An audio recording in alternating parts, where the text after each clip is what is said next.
സ്പൗസസിന് ഇനി വിസില്ല.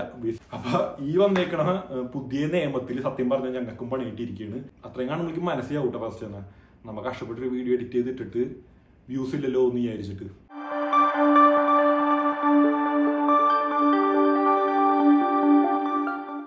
Hello guys, എല്ലാവർക്കും സുഖമല്ലേ? ഞാനിവിടെ സുഖമായിട്ടിരിക്കണ്ട. അപ്പോൾ ഇന്നത്തെ വീഡിയോയിൽ ഞാൻ ഒറ്റയ്ക്കുള്ളൂ. ഹരിയില്ല. അത് വേറെ ഒന്നും കൊണ്ടല്ല, ഹരി പണിക്ക് പോയൊക്കെയാണ്. ഹരി അപ്പോൾ പണി കഴിഞ്ഞെത്തുമ്പോൾ ഏകദേശം 5 മണിയാവും. ഇവിടെ ഇപ്പോൾ സമയം 3:50, 4 മണിക്ക് 10 മിനിറ്റ് ഇട്ടാ വൈകുന്നേരം ഉണ്ടാ. അപ്പോൾ ഈ പറഞ്ഞ പോലെ ഞാൻ എന്തായാലും കുറച്ച് കാര്യങ്ങൾ പറയാൻ വേണ്ടി, പ്രത്യേകിച്ച് ഒന്നും കാണിച്ചു തരാൻ വേണ്ടിയിട്ടൊന്നുമല്ല, കുറച്ച് കാര്യങ്ങൾ പറയാൻ വേണ്ടിയിട്ടാണ് ഇങ്ങനത്തെ ഒരു വീഡിയോ. ചെറിയൊരു വീഡിയോ ആയിരിക്കുള്ളൂ. മെയിനായിട്ട് ഞാൻ ഉദ്ദേശിച്ചത് എന്താണെന്ന് വെച്ച് കഴിഞ്ഞാൽ വീഡിയോസ് യൂട്യൂബിൽ ഇടണമെന്ന് എനിക്ക് ഭയങ്കര ആഗ്രഹം. മീൻസ് വ്ളോഗ് ചെയ്യണമെന്ന് എനിക്ക് ഭയങ്കര ആഗ്രഹമാണ് എനിക്ക്. പക്ഷെ അത് ഈ കാനഡയിൽ വന്ന പിന്നെ ഒന്നുമില്ല, ഞാൻ കല്യാണം കഴിഞ്ഞ പിന്നെ മര്യാദയായിട്ട് ചാനൽ തുടങ്ങിയത് തന്നെ. പക്ഷെ കല്യാണം കഴിഞ്ഞ് നാട്ടിൽ വെച്ചിട്ട് ഞങ്ങൾക്ക് ഈ പറഞ്ഞ പോലെ ചെറിയ ചെറിയ ഷോർട്സ് വീഡിയോസ് ആയാലും എന്തെങ്കിലുമൊക്കെ ആയിട്ട് നാട്ടിൽ വെച്ച് ഇടാൻ പറ്റിയിരുന്നു. കാരണം സമയം ഉണ്ടായിരുന്നു കല്യാണം കഴിഞ്ഞ പിന്നെ. കാനഡയിൽ വന്നേ പിന്നെ തീരെ ടൈം കിട്ടണല്ലോ. എനിക്കപ്പോൾ പേഴ്സണലി ട്രാവൽ ബ്ലോഗ് കാണിക്കാനാണ് താല്പര്യം. അപ്പോൾ എവിടെയെങ്കിലൊക്കെ യാത്ര ചെയ്യുക, അതിൻ്റെ ബ്ലോഗ്സ് കാണിക്കുക, അവിടുത്തെ ഇൻഫർമേഷൻസ് പകർന്നു തരാം, അതൊക്കെയാണ് ഞാൻ വിചാരിച്ചിരുന്നത്. പക്ഷെ കാനഡയിൽ വന്നിട്ട് ആകെ കറങ്ങാൻ പോയിക്കണം 1-2 സ്ഥലത്തെങ്ങനെയാണ്. അത് നിങ്ങൾക്ക് അത് കാണാനും പറ്റും.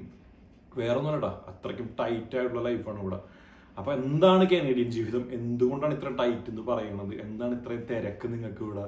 അപ്പൊ നാട്ടിലിരിക്കണത് ചോദിക്കാറുണ്ട് എങ്ങനെയുണ്ട് കാനഡ, അല്ലെങ്കിൽ കാനഡയിൽ വന്നാൽ രക്ഷപ്പെടാൻ പറ്റുമോ, അങ്ങനത്തെ കുറേ കാര്യങ്ങൾ നാട്ടിലുള്ളവർ ചോദിക്കാറുണ്ട്. പക്ഷേ അതൊക്കെ കാണിച്ചിട്ട് അപ്പൊ ഞാൻ വിചാരിച്ച എന്തായാലും ട്രാവൽ വീഡിയോ നടക്കണില്ല. വീഡിയോ ഇടാത്തതുകൊണ്ടാണെങ്കിൽ എനിക്കാണെങ്കിൽ മനസ്സിന് ഭയങ്കര റിഗ്രറ്റാണ്. എനിക്ക് വീഡിയോ ചെയ്യാൻ പറ്റണമല്ല എന്ന്. കാരണം ഇതിൽ നിന്ന് ഇപ്പൊ എന്തെങ്കിലും കിട്ടും അങ്ങനെയൊന്നും പ്രതീക്ഷിച്ചിട്ടല്ല. നമ്മിപ്പോ ഒരു പണി ചെയ്യണമെങ്കിൽ ആ പണി ഇഷ്ടപ്പെട്ട് ചെയ്യണമെന്ന് കേട്ടിട്ടുള്ളൂ. എനിക്കപ്പോൾ കുറച്ചധികം ഇൻട്രസ്റ്റ് തോന്നിയിരിക്കുന്നത് എനിക്ക് ഈ വീഡിയോസ് ചെയ്യാമെന്ന്. ഞാൻ പണ്ട് ഷോർട്ട് ഫിലിമൊക്കെ ചെയ്തിട്ടുണ്ട്, ഞാനും എൻ്റെ ഫ്രണ്ട്സൊക്കെ കൂടെ. അപ്പം ഞങ്ങൾ പണ്ടേ തുടങ്ങിയിട്ടുള്ള പരിപാടിയാണ്. പക്ഷെ എന്തോ എവിടെയും ക്ലച്ച് പിടിച്ചിട്ടുള്ള ഒന്നിനും ഈ പറഞ്ഞ മര്യാദയ്ക്ക് വ്യൂസാ കാര്യങ്ങളൊന്നും കിട്ടിയിട്ടില്ല. ഞങ്ങളുടെ രീതിക്ക് കുറെ ട്രൈ ചെയ്ത് നോക്കിയിട്ടുണ്ട്. പക്ഷെ ഒന്നും അങ്ങോട്ട് എവിടെ എത്തിയില്ല. ചിലപ്പോൾ കൺസിസ്റ്റന്റ് ആയിട്ട് ചെയ്യാത്തതുകൊണ്ടായിരിക്കും കേട്ടോ. അതിനുള്ള ചാൻസസ് ഉണ്ട്. കാരണം ഒരെണ്ണം ചെയ്ത് കഴിഞ്ഞാൽ പിന്നെ അടുത്ത ചെയ്യാൻ വേണ്ടി ഞാൻ കുറച്ച് ടൈം എടുത്തിരുന്ന്. എന്നാലും ഏകദേശം കുറച്ചൊക്കെ നാട്ടിൽ ഷോർട്ട് ഫിലിമൊക്കെ ചെയ്തത് വെച്ചിട്ട് ഞങ്ങളുടെ ഏരിയയിൽ ഞങ്ങളൊരു 4 പേർക്ക് അറിയാം, അത്രേ ഉള്ളൂ. പിന്നെ എന്ന് പറഞ്ഞാൽ അതൊക്കെ ചെയ്യും. അതിനുവേണ്ടി എന്തോ ഒരു എഫോർട്ട് എടുത്തായിരുന്നു. എന്ന് പറഞ്ഞാൽ ഇപ്പോൾ ഉറങ്ങിയില്ലെങ്കിൽ കുഴപ്പമില്ല, രാവിലെ എനിക്ക് പോകും, രാത്രി എനിക്ക് പോകും, മഴ എത്തിക്കുക, വെയിലുള്ള അത് ചെയ്തപ്പോൾ എനിക്ക് മനസ്സിലായത് എൻ്റെ ഇൻട്രസ്റ്റ് കൂടുതൽ ഇതിലേക്കാണെന്ന്. അല്ലെങ്കിൽ ഒരു ഓഫീസിൽ പോയിരുന്ന് ജോലി ചെയ്യാമെന്ന് അതിലൊക്കെ വിട്ടിട്ടും കൂടുതൽ എനിക്ക് ഇങ്ങനത്തെ കാര്യങ്ങളുള്ള ഇൻട്രസ്റ്റ് എന്ന് മനസ്സിലായി. അപ്പോൾ ഞാൻ വിചാരിച്ചാൽ അപ്പം ഒരു കാര്യം ചെയ്യാം, ഷോർട്ട് ഫിലിം എടുക്കൽ എന്തായാലും ഒരു ക്രൂ വേണമെന്നല്ല. അങ്ങനത്തെ ഒരു ക്രൂ ഇപ്പം നിലവിലില്ല. നാട്ടിലുള്ളവരാണെങ്കിൽ എല്ലാവരും ജോലിയായിട്ട് തിരക്കാണ്. പിന്നെ എല്ലാവരും പല സ്ഥലത്തുള്ള അറിയാൻ പറ്റുമല്ലോ ഇപ്പോഴത്തെ സിറ്റുവേഷൻസ് ഒക്കെ. അപ്പം എന്തായാലും ഷോർട്ട് ഫിലിം എടുക്കൽ നടക്കൂല. പിന്നെ ഞാൻ വിചാരിച്ചാണ് യൂട്യൂബാണല്ലോ എല്ലായിടത്തും ഇപ്പം. അപ്പം എന്നാലും യൂട്യൂബ് തുടങ്ങാമെന്ന് വിചാരിച്ചിട്ട് ഞാനും ഹരിയും കൂടെ കല്യാണം കഴിഞ്ഞപ്പോഴാണ് ഞങ്ങൾ ചാനലൊക്കെ തുടങ്ങി സെറ്റായിട്ട് വീഡിയോസൊക്കെ ചെയ്ത് അത്യാവശ്യം ഇൻസ്റ്റാഗ്രാമിൽ ഇട്ടിരുന്ന ചെറിയ വീഡിയോസിനൊക്കെ അത്യാവശ്യം മില്യൺ വ്യൂസൊക്കെ കിട്ടിയിട്ടുണ്ട്. പക്ഷെ അപ്പോഴും അക്കൗണ്ട് വലിയ റീച്ച് ഒന്നും ആയിട്ടൊന്നുമില്ല കേട്ടോ. ജസ്റ്റ് കൂടിപ്പോയി കഴിഞ്ഞൊരു 900 ഫോളോവേഴ്സ് അത്രയും കണ്ടായിട്ടുള്ളൂ. വീഡിയോസിനൊക്കെ മില്യൺ വ്യൂസ് ഉണ്ടെങ്കിലും ഫോളോവേഴ്സ് ഒന്നും വലിയ കാര്യമായിട്ടില്ല. ഞങ്ങൾ അതേ വീഡിയോസ് തന്നെ യൂട്യൂബിൽ ഇട്ട് നോക്കി. അതിൽ നിന്നും വലിയ മെച്ചമൊന്നും ഉണ്ടായിരുന്നില്ല. മീൻസ് മെച്ചമുണ്ടായില്ല എന്ന് പറഞ്ഞാൽ സബ്സ്ക്രൈബേഴ്സ് ആകെ 1000 സബ്സ്ക്രൈബേഴ്സും കണ്ടുള്ളൂ ചാനലിൽ നിലവിൽ ഇപ്പം. അപ്പം അത്രയും സബ്സ്ക്രൈബേഴ്സും ഉള്ളൂ. വ്യൂസ് ആയാലും കൂടിപ്പോയി കഴിഞ്ഞാൽ 20K 10K ആ ഒരു ലെവലിൽ, അല്ലെങ്കിൽ പിന്നെ 1000 2000 അറിയാലോ ബിഗിനേഴ്സിന് എങ്ങനെയൊക്കെയുള്ളൂ. നാട്ടിൽ വെച്ച് കൺസിസ്റ്റന്റ് ഇവിടെ വന്ന് പിന്നെ ഇടാൻ പറ്റണില്ല.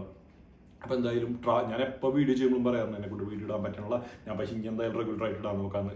പക്ഷെ നടക്കണുള്ള കാര്യം. അപ്പം ഞാൻ വിചാരിച്ച് എന്തായാലും ട്രാവൽ ബ്ലോഗ് അങ്ങോട്ട് മാറ്റി വെക്കാന്നല്ല ഉദ്ദേശിച്ചത്.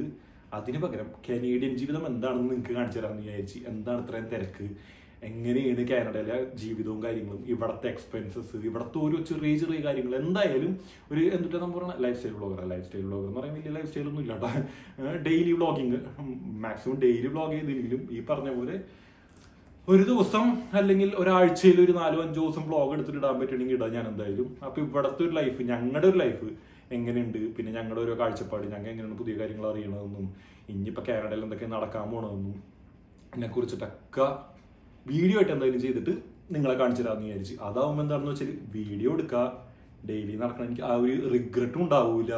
ട്രാവൽ ചെയ്യാൻ പോണ സമയത്ത് ട്രാവൽ വീഡിയോസൊക്കെ ഇടുക, എല്ലാം കൂടെ കൂട്ടിക്കുഴച്ചിട്ട് നമുക്ക് ഞങ്ങളുടെ ജീവിതം എന്തായാലും ഇതായിട്ട് കാണിച്ചു തരാം. എനിക്ക് ഈ ഡെയിലി ലൈഫ് വ്ളോഗിങ്ങിൽ വലിയ താല്പര്യം ഉണ്ടായിരുന്നില്ല. കാരണം എനിക്ക് അങ്ങനെ ലൈഫ് അങ്ങനെ മൊത്തത്തിൽ സോഷ്യൽ മീഡിയയിൽ കാണിക്കണമെന്ന് വലിയ താല്പര്യമുള്ള കൂട്ടത്തിലല്ല. അപ്പോൾ ഇപ്പോഴായാലും അതെ, വീഡിയോ കാണിക്കുമ്പോഴും ചില ലിമിറ്റേഷൻസും കാര്യങ്ങളും ഉണ്ടാവും. എന്നാലും നിങ്ങൾക്ക് കണ്ട് എൻജോയ് ചെയ്യാനും ഈ പറഞ്ഞ പോലെ ഇവിടുത്തെ കുറേ കാര്യങ്ങൾ എങ്ങനെയാണെന്നും ഇവിടുത്തെ ലൈഫ് സ്റ്റൈൽ എങ്ങനെയാണെന്നും. ഞങ്ങളിപ്പോൾ 2023 സെപ്റ്റംബറിലാണ് കാനഡയിലേക്ക് വന്നത്.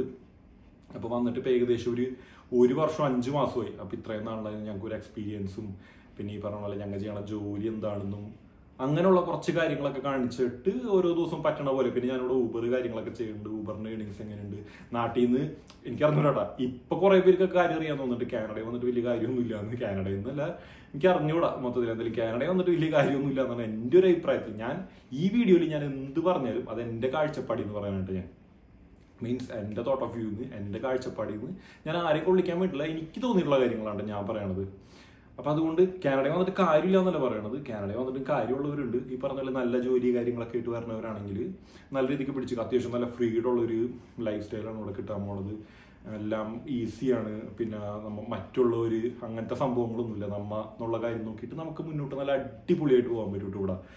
പക്ഷെ ഇവിടുത്തെ കുറേ നിയമങ്ങളും ഇവിടെയുള്ള കുറേ പ്രശ്നങ്ങളും ഇതൊക്കെ വെച്ചിട്ട് ബുദ്ധിമുട്ടാണ് നിലവിൽ ഇപ്പം കാനഡയിൽ പിടിച്ചിക്കാൻ പറഞ്ഞത്. പ്രത്യേകിച്ച് ജോബ് മാർക്കറ്റ് നിങ്ങൾ എല്ലാവരും കണ്ടുണ്ടാവും. റീൽസൊക്കെ കണ്ടവർക്ക് മിക്കവർക്ക് അറിയാൻ പറ്റും ഇവിടെ ഒരു ഇന്റർവ്യൂ നടന്നു കഴിഞ്ഞാൽ എത്ര വലിയ ക്യൂ ആണ് ഇവിടെ വരണമെന്നുള്ളത്. അപ്പം അതുകൊണ്ട് നിലവിൽ കാനഡയുടെ കണ്ടീഷൻ വളരെ മോശമാണ്. അതുമാത്രമല്ലാണ്ട് ഇപ്പം പുതിയൊരു നിയമം വന്നേക്കാണ്, സ്പൗസൽ ഓപ്പൺ വർക്ക് പെർമിറ്റ്. ആ ഒരു വർക്ക് പെർമിറ്റിലാണ് ഇപ്പം ഞാനിവിടെ ഉള്ളത്. അതെന്താ സംഭവം എന്ന് വെച്ച് കഴിഞ്ഞാൽ ഇപ്പം എൻ്റെ വൈഫ് ഹരിയാണ് അവിടെ പഠിക്കാൻ വന്നേക്കണത്. ഹരി ഇപ്പം 2 ഇയർ കോഴ്സ് എടുത്ത് പഠിക്കാൻ വന്നേക്കത്. ഹരി പഠിച്ചു കഴിഞ്ഞിട്ട് ഇവളിപ്പോൾ 2 ഇയർ എടുത്തേക്കണ കാരണം ഞങ്ങൾക്ക് 2 ഇയർ എടുത്തു കഴിഞ്ഞാൽ 3 ഇയറാണ് സ്റ്റേ ബാക്ക് എന്ന് പറഞ്ഞാൽ 3 ഇയർ വർക്ക് പെർമിറ്റ് കിട്ടും. അപ്പം മൊത്തത്തിൽ അങ്ങനെ 5 വർഷം കാനഡയിൽ നിൽക്കാന്നുള്ള രീതിക്കാണ് ഞങ്ങൾ വന്നത്. പക്ഷെ ഇപ്പം വന്നേക്കുന്ന ഒരു നിയമം കഴിഞ്ഞ ജനുവരി 21 മുന്നേ 2-3 ദിവസം മുന്നേ ഒരു നിയമം വന്നിരുന്നു. സംഭവം എന്താണെന്ന് വെച്ച് കഴിഞ്ഞാൽ സ്പൗസസിന് ഇനി വിസില്ല എന്ന് പറഞ്ഞാൽ മൊത്തത്തിൽ വിസില്ല എന്നല്ല കേട്ടോ പറയണത്. അവർ പറയുന്ന കുറച്ച് കാറ്റഗറീസ് ഉണ്ട്. ഒന്നല്ലെങ്കിൽ സ്റ്റുഡൻ്റ് ആയിട്ട് വരുന്നവർ, ഇപ്പം ഹസ്ബൻഡ് ആയിക്കോട്ടെ വൈഫ് ആയിക്കോട്ടെ, സ്റ്റുഡൻ്റ് ആയിട്ട് വരുന്നവർ മിനിമം മാസ്റ്റർ പ്രോഗ്രാം, അതും 16 മാസത്തെ മീൻസ് 2 വർഷത്തെ മാസ്റ്റർ പ്രോഗ്രാം എങ്കിലും എടുത്തായിരിക്കണം വരേണ്ടത് ഇങ്ങോട്ട്. അതല്ലെങ്കിൽ ഈ പറഞ്ഞ ഈ മെയിൻ അപ്ലിക്കന്റ് എന്ന് പറഞ്ഞാൽ ഇപ്പോൾ സ്റ്റുഡൻ്റ് ആയിക്കോട്ടെ, ആ അപ്ലിക്കന്റിന് ജോലി കിട്ടുകയാണെങ്കിൽ ജോലി എന്ന് പറഞ്ഞു കഴിഞ്ഞാൽ ടയർ 0, ടയർ 1, 2, 3. ഈ ടയർ എന്താണെന്ന് വെച്ച് കഴിഞ്ഞാൽ ഇവിടുത്തെ ജോലികളൊക്കെ കാറ്റഗറൈസ് ചെയ്ത് തിരിച്ചേക്കുന്നത്. ഇപ്പം ഞാനൊരു എക്സാമ്പിൾ പറഞ്ഞു കഴിഞ്ഞാൽ ഈ ടയർ 0 എന്ന് പറഞ്ഞാൽ മാനേജർ ലെവൽ ജോലികളാണ്. പിന്നെ ടയർ 1 എന്ന് പറഞ്ഞു കഴിഞ്ഞാൽ മാനേജറിന്റെ അടിയിൽ വരുന്ന പോസ്റ്റുകൾ കാര്യങ്ങളൊക്കെ ആയിട്ട് കുറേ ജോലികളുണ്ട് അതിൻ്റെ അടിയിലുള്ളവർക്ക്.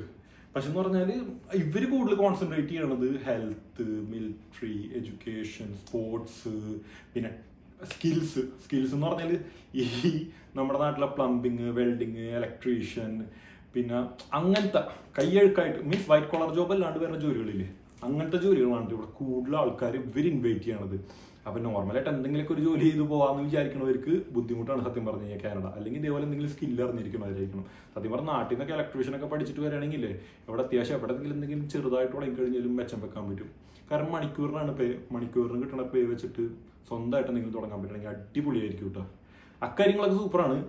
പക്ഷേ ഇപ്പം ഞങ്ങളെ പോലുള്ളവർക്ക് ഇപ്പം എനിക്കും വലിയ കാര്യമായിട്ട് എക്സ്പീരിയൻസ് ഇല്ല, ഹരിക്കുന്ന നാട്ടിൽ വലിയ കാര്യമായിട്ട് എക്സ്പീരിയൻസ് ഒന്നുമില്ല. നമ്മളിപ്പോൾ ബിഗിനേഴ്സ് ലെവലാണ്. അപ്പോൾ അങ്ങനെ നിൽക്കണവർക്ക് ഒരു വൈറ്റ് കോളർ ജോബ് എന്ന് പറഞ്ഞു കഴിഞ്ഞാൽ വളരെ ബുദ്ധിമുട്ടായിട്ടുണ്ട് ഇവിടെ. അപ്പോൾ ഈ വന്നേക്കണ പുതിയ നിയമത്തിൽ സത്യം പറഞ്ഞാൽ ഞങ്ങൾക്കും പണി കിട്ടിയിരിക്കുകയാണ്. സംഭവം എന്താണെന്ന് വെച്ച് കഴിഞ്ഞാൽ ഹരി 2 ഇയർ കോഴ്സാണ് എടുത്തത്. ഹരിയുടെ കോഴ്സ് ഈ വരുന്ന ഏപ്രിൽ 25 കഴിയുള്ളൂ. ഇപ്പം അവള് നിലവിൽ ലാസ്റ്റ് സെം എന്ന് പറഞ്ഞാൽ കോ ഓപ്പ് എന്ന് പറഞ്ഞാൽ നാട്ടിൽ ഇന്റേൺഷിപ്പിനാണ് കോ ഓപ്പ് എന്ന് പറഞ്ഞാൽ കോ ഓപ്പ് ഇന്റേൺഷിപ്പിനാണ് പറയണത്. അപ്പൊ ആ ഒരു പ്രോഗ്രാമിലാണ്. അപ്പൊ ഏപ്രിൽ കഴിഞ്ഞ് കഴിഞ്ഞാലുള്ള കോഴ്സ് കഴിയണതും ഇവൾക്ക് കോഴ്സ് കംപ്ലീഷൻ സർട്ടിഫിക്കറ്റ് കിട്ടണതും ട്രാൻസ്ക്രിപ്റ്റ് കാര്യങ്ങളൊക്കെ കിട്ടണതും. ഇത് കിട്ടിക്കഴിഞ്ഞാൽ ഇവൾക്ക് വിസ എക്സ്റ്റൻഷൻ അപ്ലൈ ചെയ്യാൻ പറ്റുള്ളൂ. അപ്പൊ മുന്നൊക്കെ എങ്ങനെയാണെന്ന് വെച്ച് കഴിഞ്ഞാൽ ഇത് കിട്ടിക്കഴിഞ്ഞാൽ ഹസ്ബൻഡ് ആൻഡ് വൈഫ് ഇപ്പൊ സ്പൗസിനും സ്റ്റുഡന്റിനും ഒരുമിച്ച് വിസ എക്സ്റ്റൻഷൻ ചെയ്യായിരുന്നു. പക്ഷേ ഇപ്പൊ വന്നേക്കണ നിയമത്തിൽ എന്ന് പറഞ്ഞു കഴിഞ്ഞാൽ ഇന്ന ജോലി ഈ പറഞ്ഞ ടയറിലുള്ള ജോലി ഇല്ലെങ്കിൽ സ്പൗസിന് വിസ എക്സ്റ്റൻഷൻ അപ്ലൈ ചെയ്യാൻ പറ്റില്ല എന്ന് പറഞ്ഞാൽ ഇപ്പൊ ഹരിക്ക് ഇപ്പൊ നല്ലൊരു ജോലി കിട്ടിയില്ലെങ്കിൽ എനിക്ക് ഇത് അപ്ലൈ ചെയ്യാൻ പറ്റില്ല, എക്സ്റ്റെൻഡ് ചെയ്യാൻ പറ്റില്ല. എനിക്ക് 3 വർഷത്തേക്ക് എക്സ്റ്റെൻഡ് ചെയ്യാൻ പറ്റില്ല. ഞങ്ങൾക്ക് വിസ ഉള്ളത് സെപ്റ്റംബറിലാണ്. ഞാൻ പറഞ്ഞില്ല 2023 സെപ്റ്റംബറിലാണ് വന്നത്. അപ്പൊ 23, 24, 25 സെപ്റ്റംബർ 30 ആകുമ്പോഴേക്കും എന്റെ വിസ കഴിയും. ഹരിയുടെയും സ്റ്റുഡന്റ് വിസ കഴിഞ്ഞിട്ട് ഹരിക്ക് വർക്ക് പെർമിറ്റിലേക്ക് ഹരിക്ക് കയറാൻ പറ്റും. അപ്പൊ ഹരിക്ക് 3 വർഷം കിട്ടും. പക്ഷെ എനിക്ക് ഇനിയിപ്പോൾ ഹരി നല്ല ജോലിയിലല്ലെങ്കിൽ ഈ പറഞ്ഞ പോലെ 2 വർഷമേ കിട്ടുള്ളൂ. അപ്പോൾ അപ്പൊ ഈ പറഞ്ഞ പോലെ ബുദ്ധിമുട്ടാണ് സത്യം പറഞ്ഞു കഴിഞ്ഞാൽ. ഇനിയിപ്പോ ഇവിടം വരെ നാട്ടിൽ നിന്നെല്ലാം പറിച്ചു നട്ട് ഞങ്ങൾ ഒന്ന് ഉറപ്പിച്ച് വരെയായിരുന്നു സത്യം പറഞ്ഞു കഴിഞ്ഞാൽ. വന്നൊരു 1.5 കൊല്ലം എടുത്ത് കറക്റ്റ് ഒന്ന് സ്റ്റാൻഡായി വരാൻ വേണ്ടി. കറക്റ്റായിട്ട് സ്റ്റാൻഡായി എന്നല്ല ഇപ്പോഴും പറയണത്. എന്നാലും ഇവിടുത്തെ കാര്യങ്ങളൊക്കെ മനസ്സിലാക്കി നമ്മൊന്ന് ട്രാക്കി വീണ് തുടങ്ങിയിട്ടുണ്ട്. അടുത്ത നിയമം വന്ന് പിന്നെയും പണി കിട്ടിയത്. അപ്പൊ ഇനിയിപ്പോ അറിയില്ല എന്താക്കും എന്താവും എന്നുള്ളത്. എന്തായാലും അത് ഞങ്ങളുടെ വീഡിയോസിൽ കൂടെ കണ്ടറിയി നമ്മുടെ ജീവിതം എങ്ങോട്ട് പോകുന്നുള്ളത്. അപ്പൊ ഞാൻ വിചാരിച്ചു എന്തായാലും ഇവിടുത്തെ കാര്യങ്ങളൊക്കെ എല്ലാവരും ഇവിടുത്തെ ഒരു കോമൺ ആയിട്ടുള്ള ഒരു മിഡിൽ ക്ലാസ് എന്നൊക്കെ ഉള്ള രീതിക്ക് അങ്ങനത്തെ ഉള്ള ഒരു ലൈഫ് എങ്ങനെ ഇരിക്കുള്ളൂ കാനഡയിൽ. എല്ലാവരും ഈ പറഞ്ഞ പോലെ കാനഡയുടെ റീലൊക്കെ ഇടുമ്പോൾ ഭയങ്കര കറങ്ങാൻ പോകുമ്പോൾ റീലിടും, അങ്ങനെ ഇടും ഇങ്ങനെ ഇടും. ഞാൻ പറഞ്ഞ ഷോകം വീഡിയോസ് ഇടുന്നല്ലോ ഉദ്ദേശിച്ചത്. എന്താ അവിടെ നടക്കുന്നത് അത് അതേപോലെ കാണിക്കാമെന്ന് വിചാരിച്ചത്. അപ്പോൾ നാട്ടിലിരിക്കണവർക്കും വീട്ടിലിരിക്കണവർക്കും നമ്മുടെ അടുത്ത് കാനഡയിൽ വന്നാൽ രക്ഷപ്പെടാൻ പറ്റുമെന്ന് ചോദിക്കണവർക്ക് എനിക്ക് ഇപ്പോഴും കുറച്ചുപേരൊക്കെ മെസ്സേജ് അയക്കാണ്. കാനഡയിലേക്ക് വന്നിട്ട് വല്ല കാര്യമുണ്ടോ, രക്ഷപ്പെടാൻ പറ്റുമോ, കുറേ പൈസ ഉണ്ടാക്കണില്ലേ, മണിക്കൂറിലല്ലേ. കൺവേർട്ട് ചെയ്ത് നോക്കുമ്പോൾ ശരിയാണ്ട കുറേ പൈസ ഉണ്ടാക്കുന്നുണ്ട്. പക്ഷെ അതൊക്കെ വെച്ചിട്ട് ഇവിടെ അതിൻ്റെതായിട്ടുള്ള ചിലവുകളുണ്ട്. ഗ്രോസറി ആയിക്കോട്ടെ, ബാക്കി ഇപ്പോൾ വണ്ടി എടുത്താലായിക്കോട്ടെ, റെൻ്റ് ആയിക്കോട്ടെ വീടിൻ്റെ തന്നെ. അപ്പം അങ്ങനത്തെ കുറേ ചിലവും കാര്യങ്ങളൊക്കെ ഉണ്ട്. അപ്പം എല്ലാം ഞാൻ എൻ്റെ വീഡിയോസിൽ ഉൾക്കൊള്ളിച്ചിട്ട് ഇതൊക്കെ നിങ്ങൾക്ക് മനസ്സിലാവുന്ന രീതിക്ക് ഒരു ചെറിയൊരു ലൈഫ് സ്റ്റൈൽ വ്ളോഗ് ചെയ്യാമെന്നാണ് ഞാൻ വിചാരിച്ചേക്കണത്. ഞാൻ എന്തെങ്കിലും മൊത്തത്തിൽ പറഞ്ഞു വലിച്ചിട്ട് ഇതാക്കുന്നില്ല. അപ്പോൾ ഓരോ ദിവസങ്ങളിൽ നടക്കണ കാര്യങ്ങൾ ഞാൻ എന്തായാലും വീഡിയോസ് ആയിട്ട് എടുത്തിട്ട്, ഇപ്പോൾ ഞാൻ ഊബർ ഓടാൻ പോകുന്നത്, ഇവിടെ വീട്ടിൽ എന്തൊക്കെ ചെയ്യുന്നത്, ഞാനും ഹരിയുള്ള ടൈമുകളിൽ ഞാൻ ഇനിയിപ്പോൾ കറങ്ങാൻ പോകണ്ടെങ്കിൽ അങ്ങനത്തെ കുറച്ച് കാര്യങ്ങൾ, അങ്ങനെ എല്ലാം വെച്ചിട്ട് ചെറിയ ചെറിയ വീഡിയോസ് ഓരോ ദിവസമൊക്കെ ഇടായിട്ട് എന്ന് വിചാരിക്കുന്നുണ്ട് ഞാൻ. എന്തായാലും അതിന് നിങ്ങളുടെ സപ്പോർട്ട് വേണം മെയിനായിട്ട്. ഇപ്പം എന്തൊരു വീഡിയോ എഡിറ്റ് ചെയ്ത് ഇട്ട് കഴിഞ്ഞ് കഴിഞ്ഞാലും ആകെ 100 വ്യൂസ്, 200 വ്യൂസ്, 300 വ്യൂസ്, മാക്സിമം 500 അല്ലെങ്കിൽ 1000 പോയാൽ പോയി. അത്രയും കാണുമ്പോഴേക്കും മനസ്സിലാവും കേട്ടോ. ഫസ്റ്റ് തന്നെ നമ്മൾ കഷ്ടപ്പെട്ടൊരു വീഡിയോ എഡിറ്റ് ചെയ്തിട്ടിട്ട് വ്യൂസ് ഇല്ലല്ലോ എന്ന് വിചാരിച്ചിട്ട്. പക്ഷേ ചില സമയത്ത് വിചാരിക്കും 1000 പേരെങ്കിൽ 1000 പേര് കണ്ടില്ല നമ്മുടെ വീഡിയോസ്, അപ്പോൾ അവർക്ക് വേണ്ടിയെങ്കിലും ഇടാല. അപ്പോൾ പിന്നെ അങ്ങനെ പിന്നെന്ന് പറഞ്ഞു കഴിഞ്ഞാൽ ഇങ്ങനെയൊക്കെയാണ് കുറേ കാര്യങ്ങൾ. ഇനിയിപ്പോൾ എല്ലാവരും ഒറ്റ വീഡിയോയിൽ പറയാനോ അല്ലെങ്കിൽ എല്ലാവരും എല്ലാ വീഡിയോയിൽ പറയാനും പറ്റില്ല. ഇടുന്ന വീഡിയോസിൽ കൂടെ റെഗുലറായിട്ട് കാണുന്നവരാണെങ്കിൽ അവർക്ക് മനസ്സിലാവും കനേഡിയൻ ജീവിതം എന്തുമാണ്, അല്ലെങ്കിൽ ഞങ്ങളുടെ ജീവിതം ഇവിടെ എങ്ങനെയാണെന്നുള്ള കാര്യം. കനേഡിയൻ ജീവിതം പലർക്കും പല രീതിക്കായിക്കോട്ടെ. കാരണം പലരും പല ജോലി ചെയ്യാനുണ്ടാവും, പലരും പല സ്റ്റാറ്റസിലേക്കുള്ളൂ, പലർക്കും ഉള്ള പ്രശ്നങ്ങൾ പലതായിരിക്കുള്ളൂ, പല ജോലികൾ പലതായിരിക്കുള്ളൂ. അപ്പം അങ്ങനെയൊക്കെ. അപ്പം എന്തായാലും ഞങ്ങളുടെ ജീവിതമൊക്കെ കാണിച്ചിട്ട് ഞങ്ങൾ ചെറിയ ചെറിയ വീഡിയോസൊക്കെ ഇട്ട് തുടങ്ങാമെന്ന് വിചാരിക്കുന്നുണ്ട്. അപ്പം അത് പറയാൻ വേണ്ടിയിട്ടാണ് മെയിനായിട്ട് ഞാൻ വന്നത്. എന്താണ് കനേഡിയൻ ജീവിതം എങ്ങനെയായിരിക്കുള്ളൂ എന്നുള്ളത് പറയാൻ വേണ്ടിയിട്ടാണ് ഞാൻ ഇങ്ങനത്തെ ഒരു ചെറിയ വീഡിയോ ഇടുന്നത്. നിങ്ങൾ അപ്പോൾ മാക്സിമം കാണുകയാണെങ്കിൽ സപ്പോർട്ട് ചെയ്യുക, സബ്സ്ക്രൈബ് ചെയ്ത് നിങ്ങൾക്ക് എന്തെങ്കിലുമൊക്കെ അഭിപ്രായവും കാര്യങ്ങളൊക്കെ ഉണ്ടെങ്കിൽ എന്തെങ്കിലും കമൻറ്റ് മെൻഷൻ ചെയ്യുക.